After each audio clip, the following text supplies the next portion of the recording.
अच्छा, मुझसे काफ़ी सारे क्वेश्चंस एस्पिरेंट्स पूछ रहे हैं कि बाकी जो मैंने 5 गवर्नमेंट एग्जाम्स निकाले हैं, जिनका ऑफर लेटर आया है, वो कैसे किया यूपीएससी प्रिपरेशन के साथ और फुल टाइम जॉब के साथ, या फिर जब मैं एमबीए कर रही थी रेगुलर उसके साथ। तो उसका आज आंसर देते हैं। I take example of EPFO enforcement officer का एग्जाम मैंने क्लियर किया था, and this was with full time preparation, job etcetera. कैसे किया? देखिए, कोई भी एग्ज़ाम आपको जिसके लिए आप अप्लाई कर रहे हैं, या आपका प्लान बी है, या आपका मन है क्लियर करने का, उसका सबसे पहले आप सिलेबस पढ़ेंगे अप्लाई करने से पहले।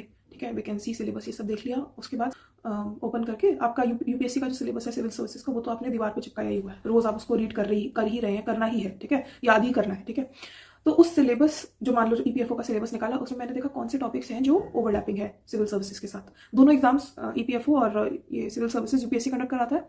तो मैंने दोनों का सिलेबस देखा कौन सा ओवरलैपिंग है। जैसे अब जो हम जीएस में पढ़ रहे हैं, history, geography, polity, economy, environment, science and tech, international relation, ये सब कॉमन था, बेसिकली जनरल स्टडीज के नाम पे। ठीक है, अब अलग क्या है ईपीएफओ में? अलग क्या था? Social security, industrial relations, labour laws, computer knowledge, general accounting principle, data interpretation, उसके अलावा कॉम्पनसेशन एक्ट, और ये सोशल सिक्योरिटी, ईपीएफ, ईपीएस, ये सब कुछ अलग था। और being from a science background, मतलब I am an engineer, then I did MBA, तो ये कॉमर्स वाले टॉपिक्स, अकाउंटिंग और ये सब मैंने नहीं पढ़ा हुआ था, नहीं पता था, वेरी न्यू फॉर मी। उस टाइम मेरी एमबीए कंप्लीट भी नहीं हुई थी मेरे ख्याल से, तो these topics were actually new for me, some of them. ठीक है, तो क्या करें?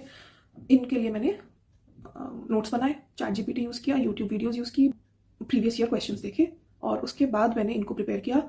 अबाउट 1.5 मंथ पहले मैंने इन स्पेसिफिक सब्जेक्ट्स की, ये these are particular subjects that are asked in the EPFO exam, इनकी प्रिपरेशन की from books, YouTube, ChatGPT, internet, and जो मेरी साथ साथ यूपीएससी की प्रिपरेशन पहले चल रही थी उसको स्ट्रेंथन करती गई, क्योंकि वो यहाँ पर यूज होनी ही थी। सीसैट के भी क्वेश्चंस आते हैं ईपीएफओ में, वो सब भी प्रैक्टिस करती रही। So this is a very short trick of how to overlap the existing strengths and syllabus and incorporate the new ones. रोज 1 घंटा या 1.5 घंटा निकाल के सिर्फ जो नया पार्ट है या यूनिक पार्ट है वो कर लिया, ताकि दोनों एग्जाम्स क्लियर हो जाए। एंड आई होप आपके भी हो जाए। All the best.